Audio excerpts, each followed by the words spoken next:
Iran ने मशरिक़ वुस्ता में America को सख्त पैगाम भेजा है। जी हां, सोशल मीडिया पर भी आपने तस्वीरें देखी होंगी कि ईरान के अंदर किस तरह से साइन बोर्ड, बड़े बड़े से तेहरान में साइन बोर्ड लगे हुए हैं और उस साइन बोर्ड पर अमेरिका का जो सबसे ताकतवर बहरी बेड़ा है यूएस अब्राहम लिंकन, उस बेड़े पर ईरान का मिसाइल गिरता हुआ दिख रहा है और समंदर में चारों तरफ खून ही खून नजर आ रहा है। ऐसे में अब सोशल मीडिया पर ईरान ने अमेरिका और डोनाल्ड ट्रंप के लिए, इजराइल और बिन्यामिन नेतन्याहू के लिए एक बड़ा पैगाम भेजा है और इस पैगाम में उन्होंने कहा है कि जहन्नुम में आपका खुश आमदीद।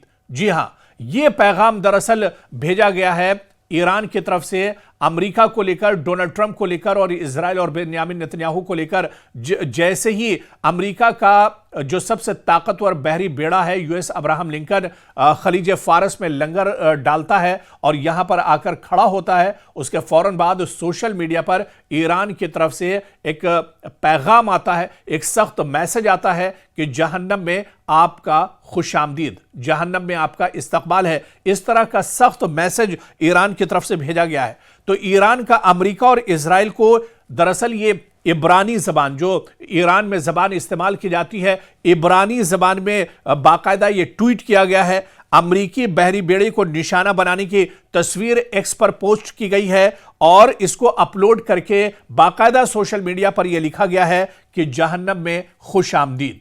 तो आप देखिए जिस तरह से ईरान के supreme leader Ayatollah Ali Khamenei कह रहे थे कि दुश्मन की तरफ से अगर कोई नापाक हरकत की जाती है तो पूरे इलाके को एक तरह से जहन्नम में तब्दील कर दिया जाएगा। इजराइल का जो पूरा इलाका है इसे एक तरह से जहन्नम बना दिया जाएगा। यहां पर जहन्नम से मुराद यह है कि दुश्मन को बहुत सख्त जवाब दिया जाएगा, ईंट का जवाब पत्थर से दिया जाएगा और दुश्मन के दांत खट्टे कर दिए जाएंगे, क्योंकि अब आज का ईरान पहले वाला ईरान नहीं है। हालांकि आप देखिए 1979 की जब ईरान की बात होती है उस वक्त भी जिमी कार्टर जो अमेरिका के प्रेसिडेंट थे, उन्हें किस तरह से परेशानियों का सामना करना पड़ा था। और उस वक्त जब ईरान के पार्लियामेंट पर हमला किया गया था, ईरान पर अचानक अमेरिका की तरफ से अटैक किया गया था, उस वक्त भी ईरान ने बहुत सख्त जवाब दिया था। लेकिन ईरान का कहना है कि अब ये 79 और 80 वाला 80 के दौर वाला ईरान नहीं है, बल्कि आज ईरान हाइपरसोनिक मिसाइल से लैस है। आज ईरान के पास लेटेस्ट ड्रोन है। आज ईरान के साथ रूस और चीन जैसी ताकत खड़ी है और सबसे बढ़कर ईरान के supreme leader Ayatollah Ali Khamenei ने कहा कि उनके पास ईमान की ताकत है। आज मुस्लिम ममालिक उनके साथ हैं, मशरिक़ वुस्ता में यमन जैसा साथी उनके साथ है। तो ऐसे में अगर दुश्मन कोई नापाक हरकत करता है या अमेरिका की तरफ से कोई एक्शन लिया जाता है तो फिर पूरे इस इलाके को एक तरह से जहन्नम में तब्दील कर दिया जाएगा और जो नापाक इरादे हैं अमेरिका और इजराइल के, उन्हें एक तरह से सबक सिखाया जाएगा।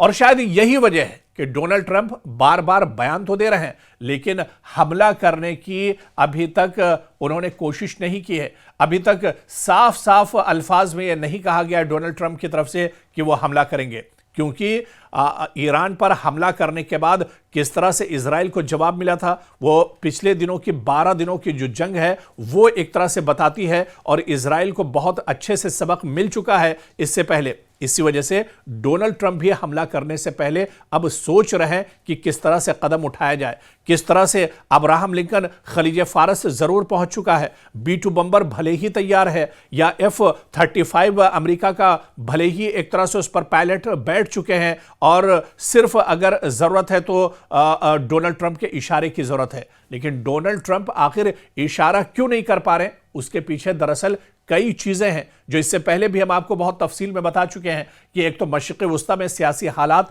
बहुत हद तक बदल चुके हैं।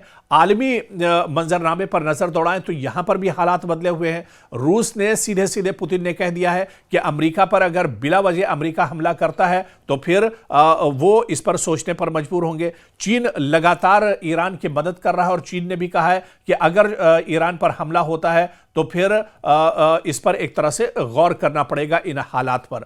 तो अब हालात काफी ज्यादा मशरिक़ वुस्ता के बदले हुए हैं और इसी वजह से अमेरिका कोई भी कदम उठाने से पहले सोच रहा है।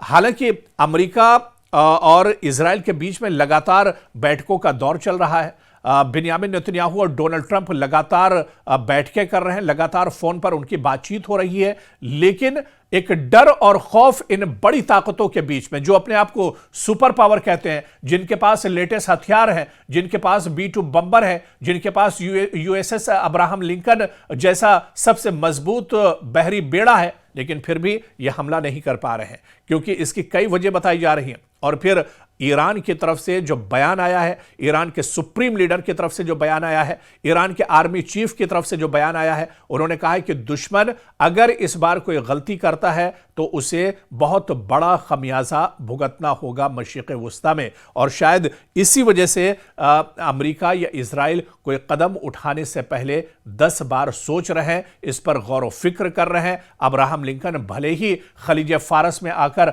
लंगर डाल चुका है, डट चुका है, लेकिन हमले की कोशिश अमेरिका नहीं जुटा पा रहा है।